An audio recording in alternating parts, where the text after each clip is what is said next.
So welcome to Strategy 1, which is exploring ourselves through inquiry-based learning. Again, the cultural responsive mindset that we're looking at is ourself, continuously reflecting on our own cultural lenses, our beliefs, our biases, and then adapting that accordingly to our practice in the classroom.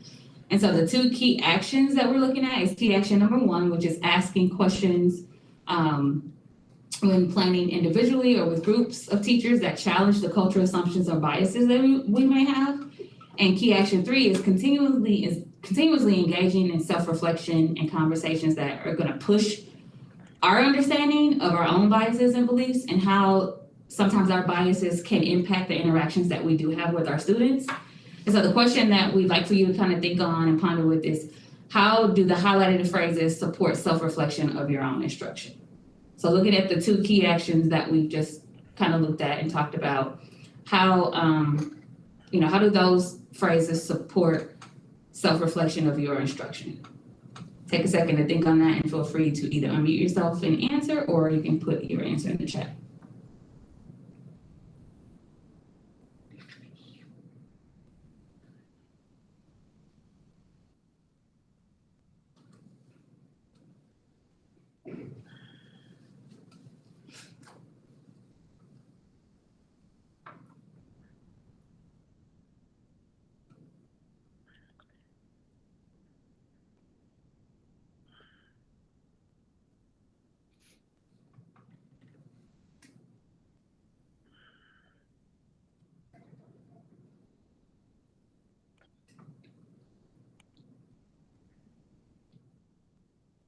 Give about 30 more seconds.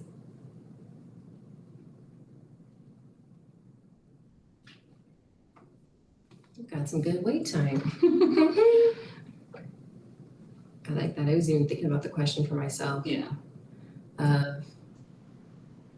Like how does my own like the own work I'm doing internally, how is that affecting how I'm showing up in this role? And I'm just thinking about just some of the things I've read, like some of the conversations you and I have had about some of my own biases that come up, and then when I'm having to coach a teacher or talk to my supervisor, like, yeah, that's when I'm seeing it. And then I see it also impacting the students as well in the classrooms. So I'm definitely working on my own biases. Absolutely. I think it's definitely something that we should, as educators, we should always have that in the forefront of our mind, because if we're being completely honest, we know that our own cultural assumptions and our biases, they do affect our students, and they do impact how we show up in the classrooms. They do impact how our students see us, and it impacts how they see themselves. And so I just think it's something that we need to continuously look at and focus on and keep at the forefront of our mind. So, all right. I like that. So in this module, we will define what inquiry-based learning is. We'll be doing some inquiry-based learning on our own, through ourselves, so through our own lens. We will provide a space to challenge and dive into our mindsets around cultural assumptions and biases. And lastly, we'll push our own thinking to understand how those biases affect and impact our students that we are in front of every day. So some of the questions that, we're kind of going to be thinking and processing through is, what is equity in education? What does learning look like in your classroom? What kind of equity work are you engaged in? What are your cultural reference points that shape your perception of equity? And how does your teaching persona and practices impact student learning? Thank you. Next up, we have implicit bias. So the definition for this is that it is an automatic or unconscious associations that people make based on discriminatory stereotypes. I have this beautiful quote from Janet Eploring, and she says, "Whether bad or good, whether justified or unjustified, our beliefs and attitudes can become so strongly associated with the category that they are automatically triggered, affecting our behavior and decision-making. So, for example, simply seeing a Black person can automatically bring to mind a host of associations that we have picked up from our society. This person is a good athlete. This person doesn't do well in school. This person is poor. This person dances well. This person lives in a Black neighborhood. This person should be feared." The process of making these connections is called biases. It can happen unintentionally. It can happen unconsciously. It can happen effortlessly, and it can happen in a matter of a millisecond. These associations can take hold of us no matter what our values are, no matter our conscious beliefs, and no matter what kind of person we wish to be in the world. So that is encompassing what implicit bias is. I just love that quote from Janet. So I want to know, how does this show up in the schools where you are teaching at? How does implicit bias show up, or how does it show up in the curriculum that we use in DPS? Feel free to either unmute yourself and share out, or we'd love to hear what you have to say in the chat. I think it shows up in a lot of ways. Having been in DPS for a while in a couple of different schools, it definitely shows up in practice. You look at things like expectations, you look at things like behavior. You can look at the behavioral data and see who gets,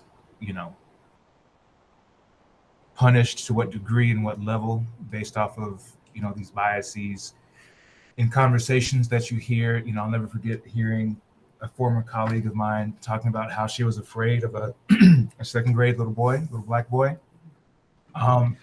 And I would always see that boy would always have issues and troubles in her class. And so if you come in with that mindset and that mentality that, this little boy is quote unquote a grown man from your biases, as many Blacks are viewed more larger and more dangerous and older than they are, then that greatly affects how that kids are smart, and so they see that, and they see how your attitude towards them and how you feel towards them. And so if you show up fear to a little kid, then that kid can't help but pick up on that. And so, those types of things and those biases affect, I think, every aspect of education and what we're doing for the kids. Mm-hmm. Absolutely. I completely agree with you, Roy, and thank you for sharing that. Same. I just thought of like adultification. As soon as you started talking, I was like, oh yeah, I think about the adultification of Black girls and Black boys. I can't remember who wrote that book. I think I want to say her name is like Monique something. Mm-hmm. Yeah, I was like, oh man, that's what I thought about. Looks like Jen put something in the chat. My school is a Tinley school, so the bias is at the ELL students that they don't speak or understand as well. They may not be as skilled, and it's often not true. Absolutely, I completely agree. I worked at a Tinley school before, and that was a huge issue with our ELL population. Yeah. Thank you so much for sharing that.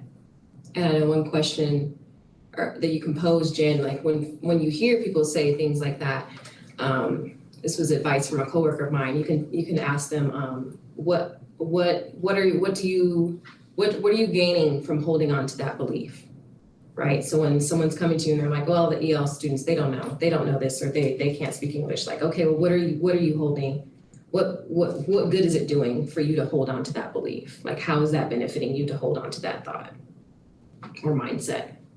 I love that.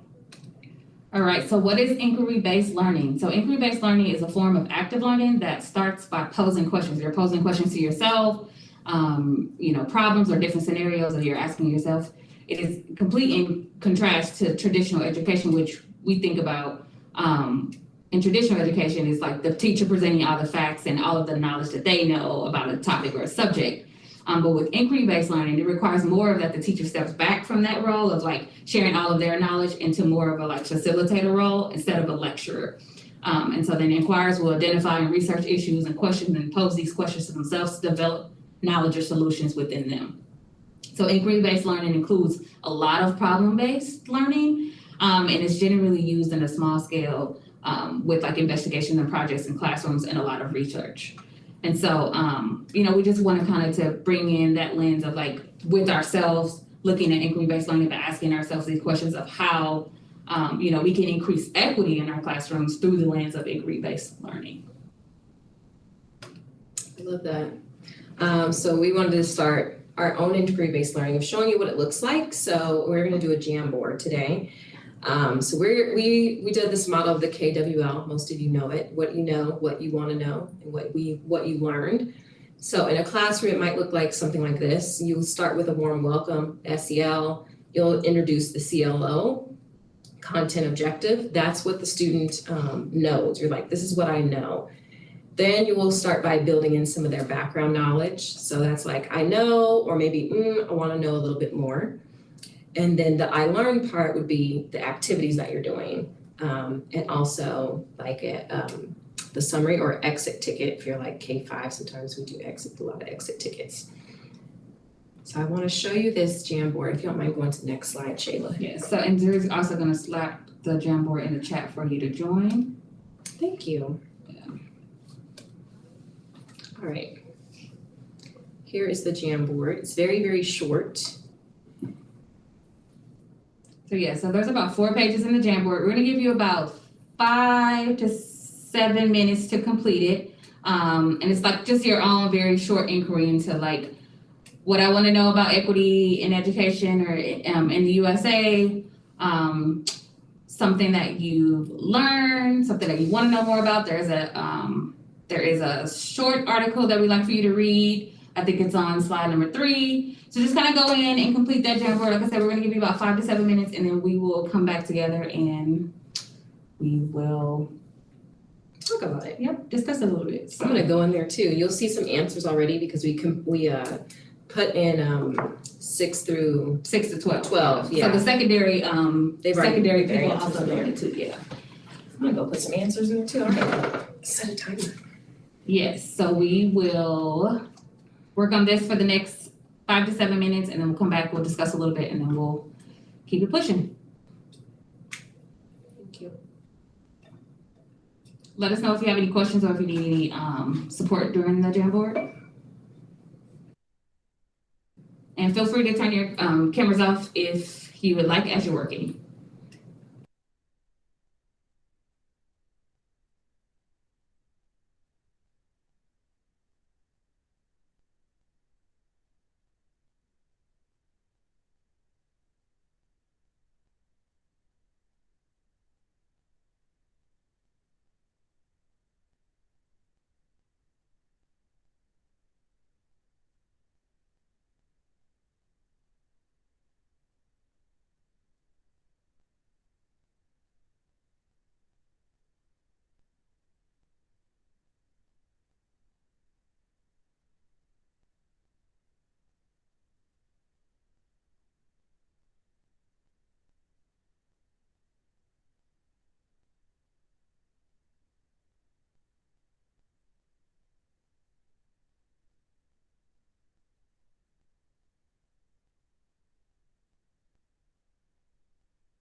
All right, we're gonna give about 1 more minute and then we'll come back. 1 more minute.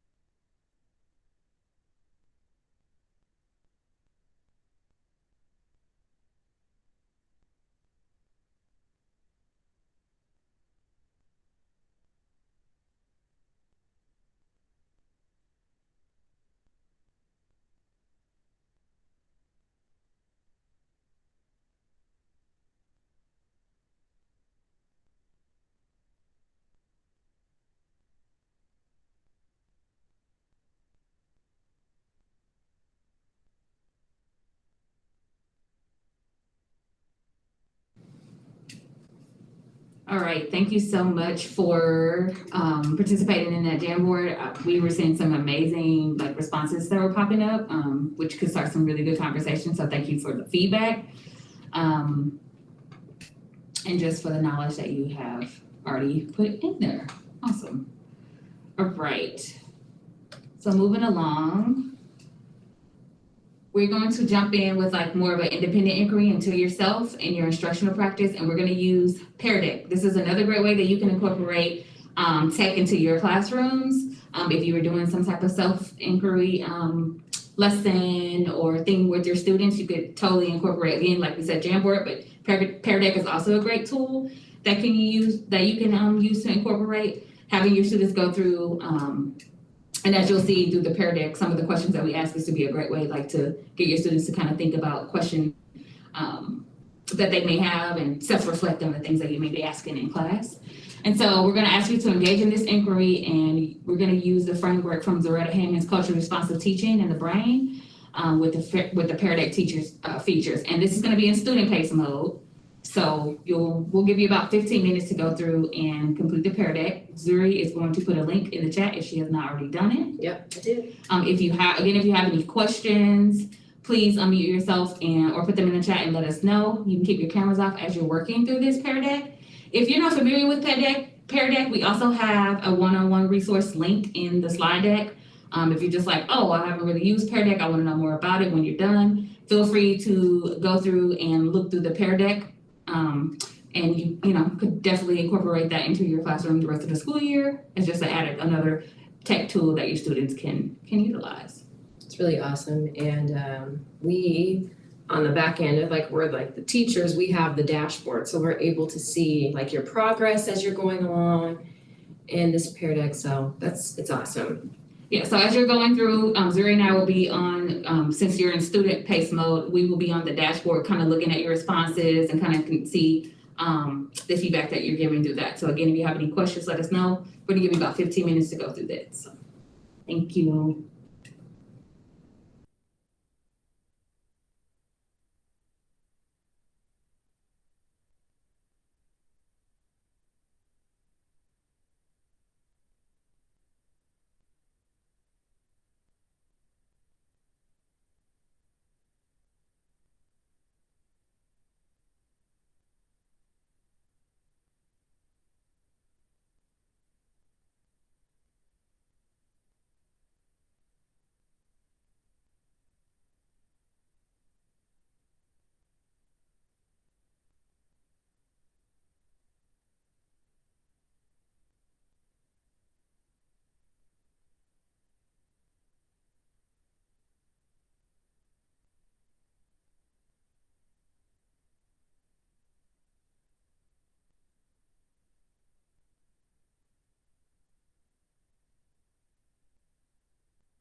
just want to let you know, 15 minutes has passed by, but I just wanted to give 2 or 3 more minutes because I see that some of you are still filling out the peer deck. So I'll do 3 additional minutes for you. And thank you for all your responses. We're able to see them. I'm like, oh, I love them. Yes, so we'll give you another 3 minutes and then we'll come back and discuss a little bit before moving on to the next part. Thank you for your hard work so far.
All right, we are back. Oops, we got our camera on. Oh, wonderful.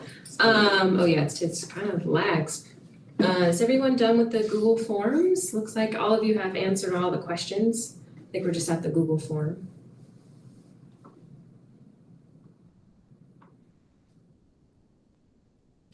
It's totally anonymous.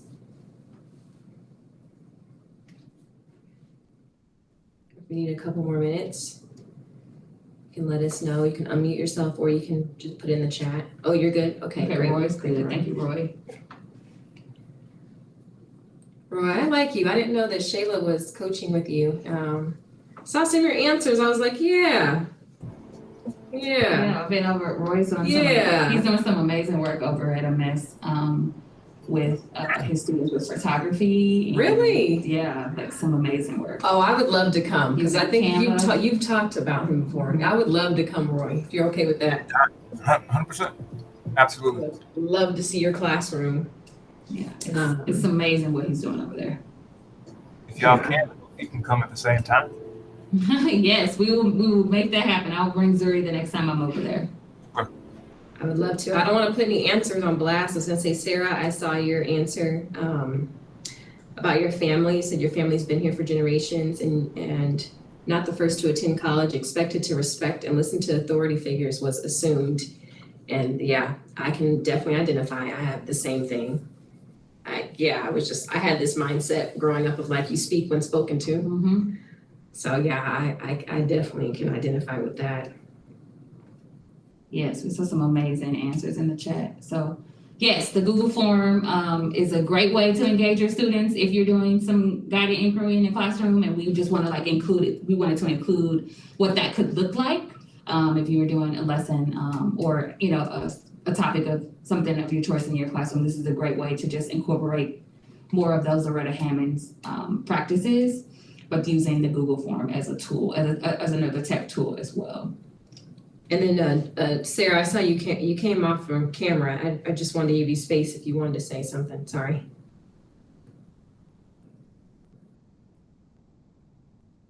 Oh wait, we can't hear you.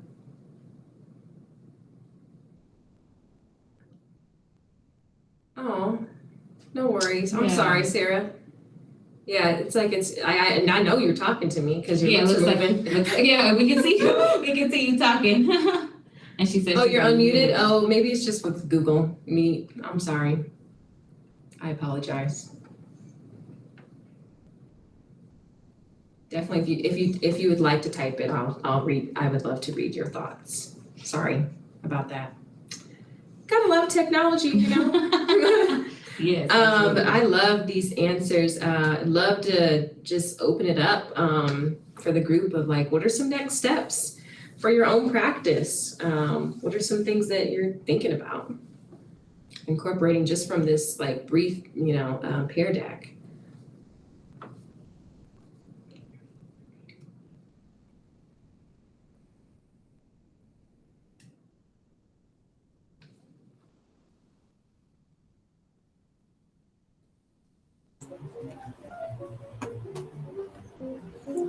I think for me, trying to figure out ways that they can get their artifacts out more. So with me doing media arts, I think it's important that people see what the kids are doing and creating. And so really focusing on,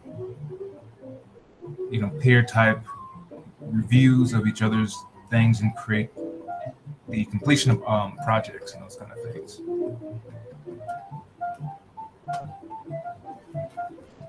Love that.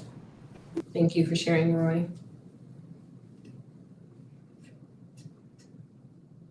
All right.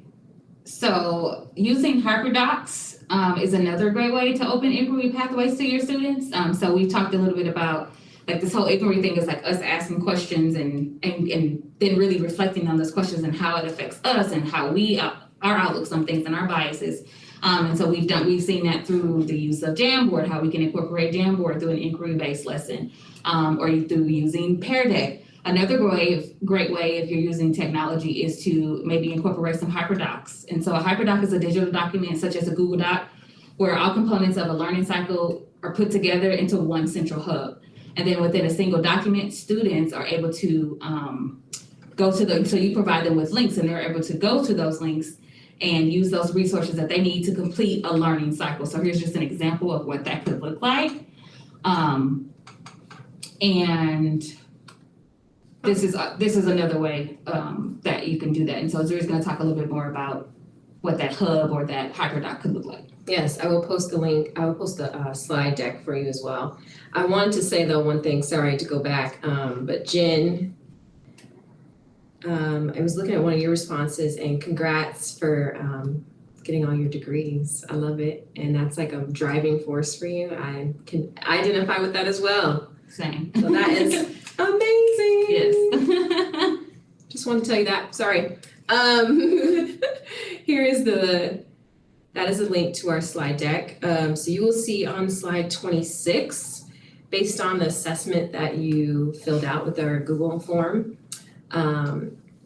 So based on the assessment, project, or learning experiences you identify in your group Google form, you will take some next steps and select your own pathway and resources. So you'll have some resources in there to increase your equity in instruction. So if I filled out the Google form and I said work time was where I want to identify and get some more resources from, I'm going to click work time. And when you hover over that work time slide, it will take you exactly to slide, let me go look. Yeah, it was like 31. Directly to those resources. Yeah, it takes you directly to that slide. So you don't have to look at all the resources. You just can pick whichever learning experience you identified with. So it could be tech usage, assessment of learning. You will go in, click that slide, and you'll be able to see some resources that can increase your equity in your own instruction. So I wanted to give you about 10 minutes to explore with those. And then we can come back and discuss some of your new learnings. And then we'll wrap up.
I hated school.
All right, we are back.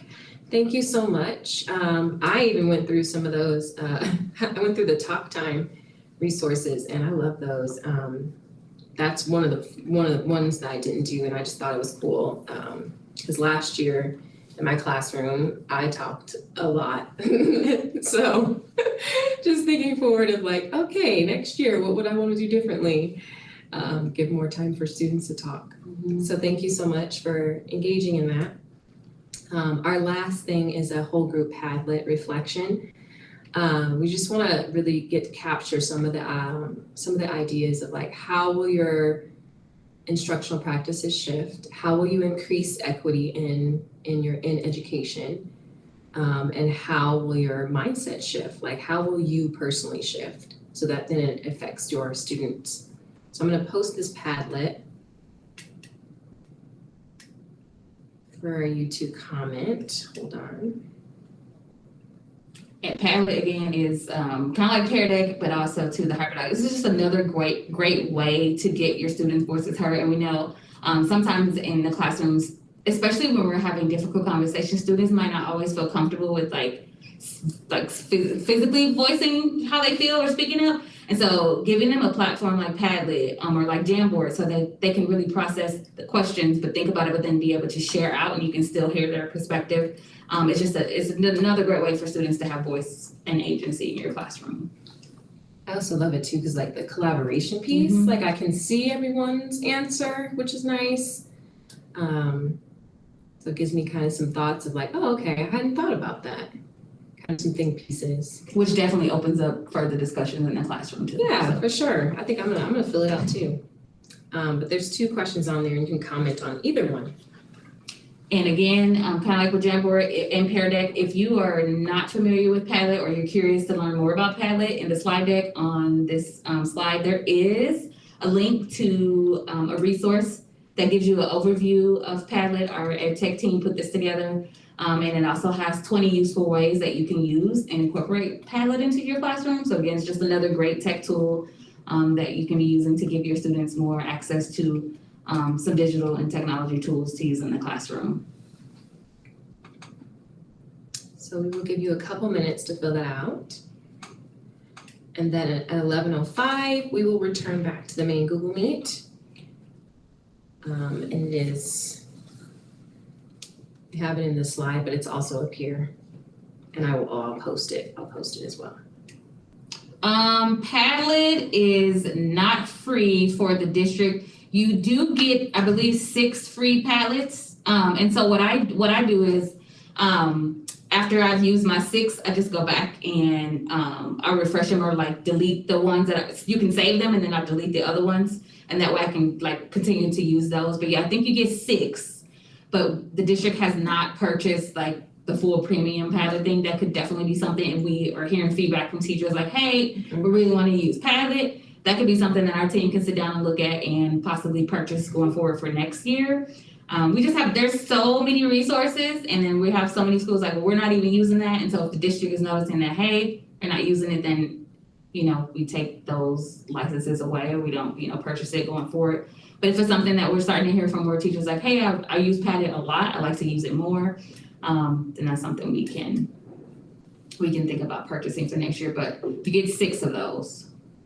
That's cool. That's how I am. I'm trying to get the district to buy Nearpod. There are a lot of teachers are Nearpod, yeah. But Jamboard too is also great, and Jamboard it's embedded already into our Google, so yeah, that's pretty much unlimited. Yeah. But I do like the Padlet too though, because you can do. I think the last time we did one of these, we talked about how you can incorporate timelines and book studies, and there's so much you can do with it. You're right. Yeah. Oh yeah, the poll everywhere. Everywhere. Okay. Yeah. Those are cool. There's so much. There's so many tools. There's it's like so much. Yes. But yes, let's see. I used Padlet a lot last year for virtual learning. Yes. Yeah. I didn't. Oh gosh, virtual learning. Yeah. You remember that? Yes, I do remember that. And I taught kindergarten last year with that, so that was funny. Bye. It was in first grade. Yes. Yeah, it's a flashback. Thank you for that flashback. But not a good flashback where Roy was like, ah. So yes, thank you all very much for engaging in this work. I know talking about equity and our biases can sometimes be very hard and uncomfortable for a lot of people. But I just think as educators, it is very important that we have these conversations, that we continuously have this conversation, and that we're intentional about it, and that we just keep it at the forefront of our mind, because at the end of the day, it affects our students and it affects how they show up in the classroom as well as how we show up in the classroom. So I just want to just thank you all for engaging in this work today. The main Google Meet, Zuri, I'm not sure if you already put that in the chat, but Zuri will go ahead and pop that in the chat. I will. And we're gonna meet back there now to go ahead and wrap up and make sure that you all get credit for attending this session today over in Schoology. So thank you again and have a great rest of your year. Let us know if you need anything, reach out to your digital